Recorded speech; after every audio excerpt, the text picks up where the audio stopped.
দুষ্ট তান্ত্রিক, তুই যাই করিস না কেন, আমি আমার জাদুর কাঠি তোকে কখনোই দিব না। আহ আমার সারা শরীর পুড়ে গেল, আমাকে ছেড়ে দাও। আমার সারা শরীর জ্বলে গেল, বাঁচাও বাঁচাও।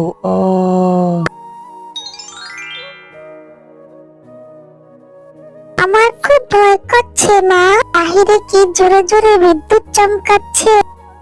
আচ্ছা মা, এই বৃষ্টিতে বন্যা হবে না তো? আর আমাদেরকে ভাসিয়ে নিয়ে যাবে না তো? মা, তুমি আমাকে শক্ত করে ধরে রেখো মা। তুই ভয় পাস না রে মিনা, তোর মা তোর সাথে আছে। আল্লাহর রহমতে তোর কিচ্ছু হবে না, তুই এখন ঘুমিয়ে পড়। ঠিক আছে মা।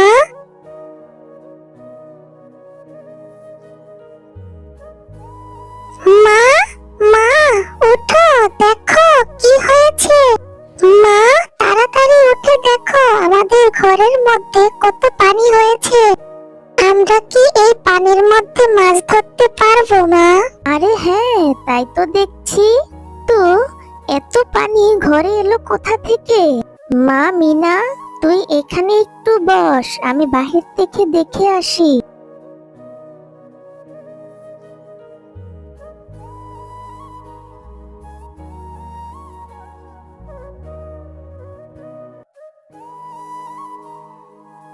হায় আল্লাহ, এ দেখি বাহিরে তো বন্যা হয়েছে। তার মানে কাল রাত্রে অনেক বৃষ্টি হয়েছিল, আর এই বৃষ্টিতে বন্যা হয়ে গেল। মা মিনা, আমাদের গ্রামে তো দেখছি বন্যা হয়ে গেছে, সারা গ্রাম পানির নিচে তলিয়ে গেছে। এখন আমরা কি করব রে মা? সে কি মা, তাহলে এখন আমাদের কি হবে? তাহলে কি আমরা এই পানিতে ডুবে মারা যাব মা? না রে মা, এসব কথা বলতে নেই, তুই দাঁড়া, আমি ভেবে দেখছি কি করা যায়। ঠিক আছে মা। মা মিনা, চল আমরা আপাতত আমাদের ঘরের চালে আশ্রয় নেই, পরে দেখা যাবে কি করা যায়। মা, আমরা আপাতত থাকার জন্য তো একটা জায়গা পেয়েছি, কিন্তু আমি কাল রাত থেকে না খেয়ে আছি, আমাকে কিছু খেতে দাও। মারে, এখন তো আমাদের কাছে খাওয়ার মতো কিছু নেই, কিন্তু কিছু শুকনো মুড়ি আছে, তুই তাই খা। ঠিক আছে মা, তুমিও খেয়ে নাও আমার সাথে। না রে মা, আমার এখন খিদে নেই, আমি এখন খাবো না, তুই খেয়ে নে। না মা, আমি একা খাবো না, আমি জানি তুমি কাল রাত থেকে না খেয়ে আছো, তোমারও অনেক খিদা পেয়েছে, তাই তুমি না খেলে আমিও খাবো না। না রে মা, আমি খাবো না, আমাদের কাছে তো খুব অল্প মুড়ি আছে, এগুলি থেকে যদি আমি খাই তাহলে তোকে আমি পরে খেতে দিতে পারবো না। না মা, পরে না হয় আমিও না খেয়ে থাকবো, কিন্তু তুমি না খেলে আমি যে খেতে পারবো না মা। ঠিক আছে রে মা, আমিও খাচ্ছি, এখন তুইও খা। দাঁড়া, আমি মুড়ি বের করছি। মা, মা দেখো, আমাদের এখানে একটা নৌকা ভাসছে। হ্যাঁ রে মা, তাই তো দেখছি, এই নৌকাটি আল্লাহ আমাদের জন্য দয়া করে পাঠিয়েছে। মা চলো, আমরা এই নৌকাটি দিয়ে খাবার খুঁজে আনি। মারে, এই বন্যায় তো সকলেরই আমাদের মতোই অবস্থা, তাই আমরা খাবার কোথায় পাবো রে মা? তার চেয়ে বরং চল আমরা এই নৌকা দিয়ে শুকনো কোথাও চলে যাই। ঠিক আছে মা, চলো, কিন্তু আমরা যাব কোথায়? জানি না রে মা, কিন্তু আর কিছুক্ষণের মধ্যে এইখানেও পানি চাল পর্যন্ত উঠে আসবে, তার আগেই আমাদেরকে এখান থেকে শুকনো কোথাও চলে যেতে হবে। হ্যাঁ মা, তুমি ঠিকই বলেছো, চলো আমরা অন্য কোথাও চলে যাই।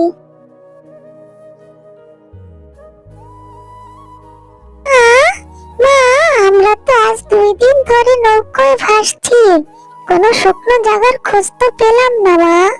আর এদিকে খিদে আমার পেট জ্বলে যাচ্ছে, তুমি কিছু একটা ব্যবস্থা করো মা, তা না হলে আমি যে না খেতে পেরে মরে যাব মা। মারে, আমি যে এখন অসহায়, আমি কোথা থেকে তোকে খাবার এনে দিব রে মা?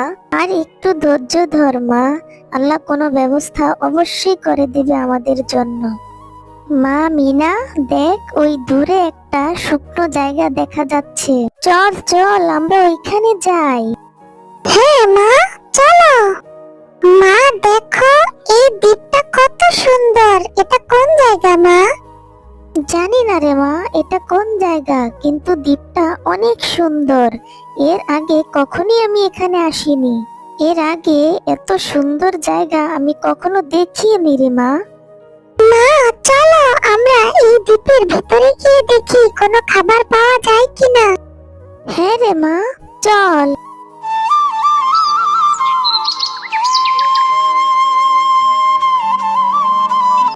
এই পরি, আমি বলছি তোর জাদুর লাঠিটা ভালোই ভালোই দিয়ে দে, না হলে তোকে আমি মেরে ফেলবো। দুষ্ট তান্ত্রিক, তুই যাই করিস না কেন, আমি আমার জাদুর লাঠি কখনোই দিব না। ঠিক আছে, তুই যদি তোর জাদুর কাঠি আমাকে না দিস তাহলে আমিও তোকে জীবিত রাখবো না। তাহলে এবার বল তুই কি করবি? তুই যা করার করবি দুষ্ট তান্ত্রিক, আমি কখনোই আমার জাদুর কাঠি তোকে দিব না। মা দেখো, ওই তান্ত্রিকটা ওই পরীটাকে আটকে রেখেছে। আমাদের ওই পরীটাকে বাঁচাতে হবে মা। হ্যাঁ রে মিনা, তুই ঠিকই বলেছিস, আমাদের ওই পরীটাকে বাঁচাতে হবে। তুই এখানে দাঁড়া, আমি কিছু করছি। হ্যাঁ মা, তুমি যা করো তাড়াতাড়ি করো।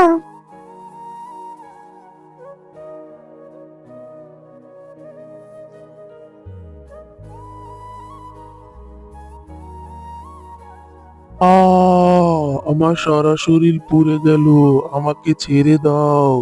আমি কখনো আর এরকম করব না, আমাকে ছেড়ে দাও। আমার সারা শরীর জ্বলে গেল। তোমাদেরকে অনেক অনেক ধন্যবাদ, তোমরা আমার জীবন বাঁচিয়েছো। আজ তোমরা যদি আমার জীবন না বাঁচাতে তাহলে অনেক বড় অঘটন ঘটে যেত। কিন্তু তোমরা এই নির্জন দ্বীপে এলে কি করে? তোমাদের কথা শুনে আমার অনেক কষ্ট হচ্ছে। তোমরা যেহেতু আমার জীবন বাঁচিয়েছো, তাই আমি তোমাদের উপকার করতে চাই। এই নাও জাদুর তরমুজ বাড়ি।